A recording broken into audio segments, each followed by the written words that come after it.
कार्तिक कृष्ण पक्षीय चतुर्दशी पर्व काली चौदस के रूप में मनाया जाता है। भगवान श्री कृष्ण ने नरकासुर पर विजय प्राप्त के उत्सव के रूप में इस दिवस को संपन्न करते हैं। नरकासुर को वरदान था कि वह किसी भी मनुष्य के द्वारा उसे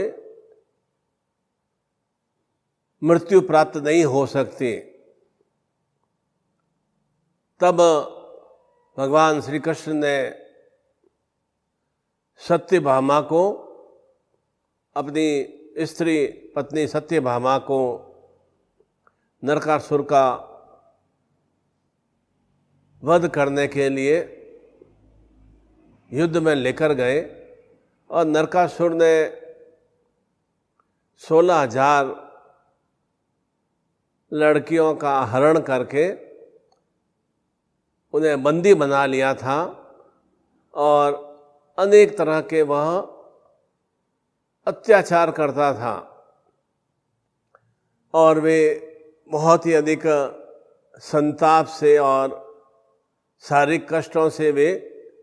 पीड़ित रहती थी। जब यह समाचार भगवान श्री कृष्ण को मिला तो उन्होंने नरकासुर का वध करने के लिए अपनी पत्नी सत्यभामा को सेना के साथ भेजा और अनेक समय तक, बहुत दिनों तक युद्ध करने के बाद नरकासुर को समाप्त किया गया, मृत्यु को प्रदान किया गया और सभी 16,000 लड़कियों को उसके बंदी गृह से मुक्त किया। परंतु समाज की रूढ़िवादिता के फलस्वरूप उन लड़कियों को समाज ने स्वीकार नहीं किया। अब उनके सामने एक ही विकल्प था कि अपने आप को आहूत कर दें, समाप्त कर दें। तब भगवान श्री कृष्ण ने और उन पर कृपा करते हुए उन्हें अपना नाम प्रदान किया और उन्हें अग्नि में भस्म होने से बचा लिया और ऐसा वह श्रेष्ठ में क्रिया करने के फलस्वरूप ही इस चतुर्दशी दिवस को नरक मुक्ति चौदस के रूप में, काली चौदस के रूप में संपन्न किया जाता है। और इसी दिन काली का अभ्युदय भी हुआ था और यह काली तंत्र क्रिया, पिशाच बाधा या परिवार में तनाव हो या ग्रह बाधा दोष हो तो उसकी निवृत्ति के लिए यह दिवस साधनात्मक रूप से सुश्रेष्ठमय है। और किसी भी तरह की साधना करने के लिए आवश्यक है कि सर्वप्रथम हमारे भीतर में इतना जो उथल पुथल होता है, इतने विचार अलग अलग स्वरूप में जो आते हैं, उन विचारों को नियंत्रित करने के लिए केवल और केवल सर्वप्रथम अपनी जो सांस आ रही है, जा रही है, उस पर ध्यान देना चाहिए कि मैं सांस अंदर ले रहा हूँ और सांस धीरे धीरे बाहर निकाल रहा हूँ। ज्यों ज्यों यह इस सांस की तरफ मेरा ध्यान चिंतन जाएगा त्यों त्यों मैं बाहर के विकारों से विनिर्मुक्त हो सकूँगा। इसलिए सर्वप्रथम साधना करने के लिए, ध्यान करने के लिए, एकाग्रता की प्राप्ति के लिए अनेक अनेक ऋषि मुनि, साधु, सन्यासी यह अपनी सांसों पर ध्यान देते हैं और सांसों पर ध्यान देने के फलस्वरूप वे बाहर की विलगता से, बाहर की दुविधाओं से, अनेक तरह की चिंताओं से वे मुक्त हो जाते हैं और तब उनका मंत्र में, पूजा में, साधना में मन लगता है और उत्तरोत्तर धीरे धीरे वह साधना सिद्धियों की ओर वे क्रियाशील होते हैं। और इस रूप चतुर्दशी पर अपने आप को सौंदर्यवान और आकर्षणमय बनाने के लिए आवश्यक है कि यह काली साधना सांध्य बेला में हम संपन्न करें और साथ ही साथ प्रातः उठते ही काले तिल जल में डालकर स्नान करना चाहिए और उससे पहले पूरे शरीर पर तेल की मालिश करने के बाद स्नान करने से जो भी देह के बाहर में जो भी मलिनता है वह मलिनता निश्चिंत रूप से समाप्त होती है और अपने आप को पूर्णतया बहुत ही हल्का और स्वस्थमय महसूस करते हैं और उससे साधनात्मक रूप से हम चिंतन की ओर क्रियाशील होते हैं और ज्यों-ज्यों हम इन तंत्र बाधा दोष से, पिशाच बाधा दोष से, नवग्रह बाधा दोष से और अनेक अनेक तरह की जो भी भीतर में कुविकार हैं उन कुविकारों से हमें निवृत्ति की प्राप्ति होती है। और यह तंत्र साधना के स्वरूप में काली पूजा संपन्न की जाती है और साथ ही साथ जो भी अनेक तरह के शत्रु हैं उन शत्रु भाव को और शत्रुओं को संहार करने की असीम शक्ति साधक में आती ही है। और सबसे ज़्यादा शत्रु हमारे भीतर में जो विकार हैं, अनर्गल खान पान है, मद्यपान है, आलस्य प्रमाद है और अनेक तरह के रोग हैं, अनेक तरह के कष्ट पीड़ाएं हैं, मानसिक चिंताएं हैं, ये सबसे अधिक स्वरूप में हमारे विकार हैं। उन विकारों पर नियंत्रण करने के लिए, उन्हें समाप्त करने के लिए इस रूप चतुर्दशी पर्व पर यह काली साधना संपन्न करने से निश्चिंत रूप से ये विकार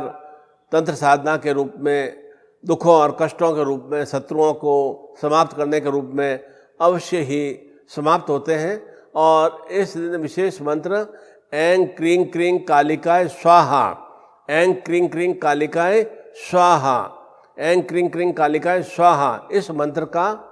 अगर हम इस दिवस पर 27 माला हम संपन्न कर लेते हैं काली हकीक माला से, तो निश्चिंत रूप से उस साधना में चेतना की प्राप्ति होती है और उत्तरोत्तर हम चैतन्य स्वरूप में सिद्धतामय स्थितियों की ओर क्रियाशील होते हैं। कहा जाता है कि भगवान ने मनुष्य की रचना माँ के गर्भ में 9 महीने में संपन्न कर दी और 9 महीने बाद में वह संतान है परिपक्व रूप में संसार में आती है। परंतु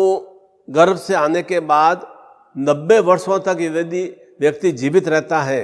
तो भी उसे एहसास नहीं होता है कि किस तरह से जीवन जीना है, इस तरह से जीवन जीना है या इस तरह से जीवन जीना है। पूरे 90-100 वर्षों तक, 80 वर्षों तक उसे ज्ञान ही नहीं होता कि किस तरह से मैं अपने जीवन को जीऊँ। और वह जीवन में अनेक अनेक झाड़ झंकार, अनेक अनेक कंटीले स्थितियों को वह साथ साथ में उत्पन्न करता रहता है और उसी झाड़ झंगाड़ में, कंटीले स्थितियों में ही वह अपने जीवन को निरंतर चलाए रखता है। इसीलिए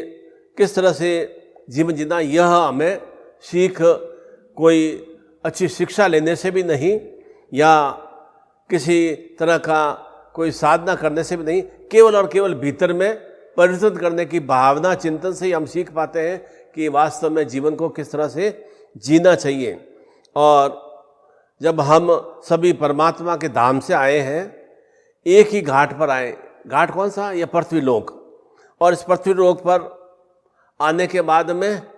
क्या हो गया? हमें मोह का, माया, क्रोध, लोभ, ईर्ष्या स्वरूप की हवा लग गई और उसके कारण से हम उसी में ही हम उलझ से गए। यह मोह, माया, क्रोध, लोभ, ईर्ष्या के विकारों को हम बराबर निरंतर पोषित करते रहे। उन पोषण के फलस्वरूप हमारा ध्यान चिंतन निरंतर अनर्गल क्रियाओं की ओर, अनर्गल विकारों की ओर। जन्म के समय में तो हमारे कोई शत्रु भी नहीं होते हैं, कोई तरह के दोष भी नहीं होते हैं। पूर्ण रूप से हम माँ के गर्भ से सक्षम रूप से आते हैं। जन्म के बाद में कैसे हजारों हजारों हमारे शत्रु उत्पन्न हो जाते हैं, कैसे अनेकों अनेकों विकार उत्पन्न हो जाते हैं, अनेकों अनेकों कष्ट उत्पन्न हो जाते हैं। माँ तो हमें बिल्कुल किस तरह से गर्भ के अंदर हम जब रहते हैं तो किस तरह से आनंद भाव के साथ, प्रसन्न भाव के साथ सब क्रियाएं करते हैं, कोई तरह का रुदन नहीं, कोई तरह का व्यथा परेशान नहीं। परंतु जन्म लेने के बाद अनेक तरह का हम रुदन की स्थितियाँ, अनेक तरह की अनगढ़ क्रियाएं हम जीवन में अपने साथ में जोड़ लेते हैं और उसी के फलस्वरूप हमारा जीवन नरकमय बन जाता है। उन नरकमय स्थितियों के निवारण के लिए ही इस काली चतुर्दशी पर, इस रूप चतुर्दशी पर यह साधना करने से, और जैसे 27 माला मैंने बताया, ऐं क्रीं क्रीं कालिकाय स्वाहा, ऐं क्रीं क्रीं कालिकाय स्वाहा, ऐं क्रीं क्रीं कालिकाय स्वाहा मंत्र का जाप हम करें और साथ में शक्तिपात की दीक्षा से हम अभिभूत हों तो निश्चिंत रूप से जीवन में जो भी नारकीमय स्थितियाँ हैं, विषममय स्थितियाँ हैं, वे अवश्य ही समाप्त होती हैं और जो भी काम क्रोध मोह लोभ की स्थितियाँ हैं वे निश्चित रूप से पूर्ण रूप से हमारे विकार समाप्त होते ही हैं। परंतु कहा जाता है कि लोभ की स्थिति ऐसी होती है कि वह कभी भी समाप्त नहीं होता। जितना ज़्यादा हम धन कमा रहे हैं तो धन कमा रहे हैं तो शरीर का हम ध्यान नहीं रख पाते, धन के पीछे बराबर दौड़ते रहते हैं और मेरे पास में 2 लाख हो गए, 5 लाख हो गए, 10 लाख हो गए और अधिक मैं दौड़ता रहता हूँ और वह लोभ का, लालसा की भावना निरंतर विस्तृत होती रहती है। काम की शक्ति तो मेरे भीतर में उम्र के आने के अनुसार एकदम मंद से हो जाएगी। क्रोध तो मुझे भी ज्ञान है कि किसके सामने मुझे कितना क्रोध करना है या कितना मुझे किसी के साथ ईर्ष्या भाव रखना है, वह तो मुझे ज्ञान है। परंतु लोभ वाला भाव चिंतन ऐसा है कि उसको जितना ज़्यादा हम निरंतर मंथन करते हैं उतना ज़्यादा वह विस्तृत रूप लेता रहता है और उसी लोभ फलस्वरूप जीवन हमारा निरंतर नारकीमय स्थितियों से युक्त हो जाता है। जैसा मैंने पहले भी बताया था कि अनेक तरह के सुख के साधन होते हुए भी हम उन सुखों का सही रूप से उपयोग नहीं कर पाते हैं। छोटी सी झोंपड़ी में रहें या छोटे से मकान में रहें और परिवार हमारा पूर्ण आनंद और प्रसन्न भाव से हमारे साथ में है, संतान हमारी आज्ञाकारी है, पत्नी पत्नी में प्रेम है, तो निश्चित रूप से उससे ज़्यादा सौभाग्यमय व्यक्ति कोई संसार में हो नहीं सकता है। और इसके बाद में यदि इसके विपरीत मेरे 50 नौकर हैं, काम करने वाले हैं और हर समय मैं व्यथित परेशान रहता हूँ, दुखी रहता हूँ, तो मेरे पास में इतना सब कुछ सुव्यवस्था होने के बाद भी अपने आप को मैं प्रसन्न मैं नहीं रख पाता हूँ। इसीलिए इस दिवस पर, काली चतुर्दशी दिवस पर अपने आप को यदि पूर्णतया सौंदर्य युक्त बनाना है, अर्थात भीतर से हमारे सुंदरता आ सके, भीतर में हमारे सुचिता आ सके और जो मेरे भीतर में ईर्ष्या रूपी, माया क्रोध लोभ रूपी जो स्थितियाँ हैं वे समाप्त हो सकें, तो उस दिन हम विशेष साधना हम संपन्न करते हैं। तो जो हमारा जीवन जिंदा तो है परंतु जिंदा रहते हुए भी कैसा जीवन व्यतीत हो रहा है, नरकमय जीवन व्यतीत हो रहा है। उस नरकमय कुस्थितियों को समाप्त करने के लिए इस काली चतुर्दशी पर विशेष रूप से साधना संपन्न करते हैं तो निश्चिंत रूप से जीवन में सुस्थितियों का विस्तार होता है और जो भी जीवन की कालिमामय स्थितियाँ हैं, अंधकारमय स्थितियाँ हैं, विकारमय स्थितियाँ हैं, वे अवश्य ही समाप्त होती हैं। साधना करने से ही जीवन में साधनों की वृद्धि होती है। साधना भी नहीं करें, अनेक मुझे साधक मिलते हैं कि गुरुजी मेरे पास समय नहीं है, समय नहीं मिलता, मैं बहुत परेशान हूँ। अब एक तरफ आप कह रहे हैं कि समय नहीं मिल रहा है और एक तरफ आप कह रहे हैं कि मैं बहुत परेशान हूँ, दोनों बातों का सामंजस्य कैसे है? तो अब परेशानी का निदान किसके पास में है? परेशानी निदान भी स्वयं के पास में। समय किसके पास में? समय सबके पास में बराबर होता है। हम समय का नियोजन कैसे करते हैं, हम समय को किस तरह से व्यवस्थित रखते हैं, उसी तरह से जीवन में क्रियाएं बनती हैं। हम जीवन में हर समय अप्रसन्न रहेंगे, हर समय विकार युक्त रहेंगे, हर समय हम दुखी परेशान से रहेंगे, तो निश्चित रूप से ये सब इसका प्रभाव किसके ऊपर पड़ेगा? स्वयं के ऊपर ही पड़ता है। इसलिए मेरे दुखी रहने से, मेरे भीतर में विकारों की वृद्धि करने से, संताप युक्त रहने से निश्चित रूप से मेरे ही जीवन में नारकीमय स्थितियों का विस्तार होगा और उसके प्रभाव से ये ऐसे ही झाड़ जंगड़ में उत्पन्न कर रहा हूँ, उसके प्रभाव से मेरे साथ में जो भी रहेंगे वे भी मेरे कारण से व्यथित और दुखी और परेशान से रहेंगे। इसलिए आवश्यक है कि पहले हम स्वयं अपने भीतर के विकारों को, दोषों को, संतापों को हम समाप्त करें और उसी के लिए विशेष शक्तिपात दीक्षा से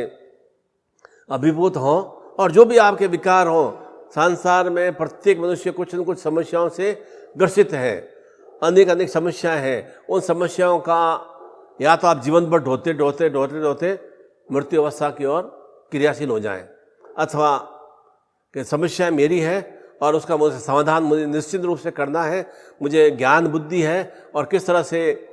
ईश्वरीय शक्तियों के माध्यम से, सद्गुरुमय शक्तियों के माध्यम से मैं अपनी समस्याओं का निदान करूं, वह चिंतन भाव होगा तो निश्चित रूप से एक समस्या का समाधान करेंगे तो उसके साथ साथ अन्य समस्या में उत्तरोत्तर धीरे धीरे समाप्ति की ओर क्रियाशील हो सकेंगी। और ऐसा ही मैं इस रूप चतुर्दशी पर्व पर यह मंगल में आशीर्वाद देता हूँ कि आप बाहरी रूप से सौंदर्यवान भी नहीं है और भीतर से भी प्रसन्नमय नहीं है। बाहरी में सौंदर्यमय बनने के लिए कोई इस तरह का आर्टिफिशियल चीज़ों का उपयोग करने से सौंदर्यता नहीं आती है। मैं अच्छे 10,000 का कुर्ता पहन लूँगा, उससे सौंदर्यता नहीं आएगी। सौंदर्यता आनी चाहिए कि मैं किसी को देखूं तो वो सामने वाला प्रसन्न हो, या मैं सामने वाले को देखूं तो मुझमें एक प्रसन्नता का, आनंद का भाव आए, वो एक सौंदर्य का भाव चिंतन है। और भीतर में भी निरंतर मैं ऊर्जा से, उत्साह से मैं युक्त रहूं, वह सौंदर्यता का भाव है। तो वैसी चेतना की प्राप्ति के लिए, उस ऊर्जा से युक्त होने के लिए यह रूप चतुर्दशी पर्व पर, यह काली चौदस पर्व पर जीवन की कालिमा को, अंधकारमय स्थितियों को समाप्त करने के लिए विशेष रूप से शक्तिपात की दीक्षा और साधना प्रदान की जाएगी। और मैं मंगलमय कामना करता हूँ कि आपके जीवन में भी नरकासुर में जो स्थितियाँ हैं, अनेक शत्रु बाधाएँ हैं, नार की स्थितियाँ हैं, वे सब समाप्त हो सकें और जीवन आपका हर रूप में शुभ मंगलमय चेतना से अभिभूत हो सके। ऐसे ही मैं आप सभी के लिए कल्याण कामना करता हूँ, मंगल कामना करता हूँ। हरि ओम।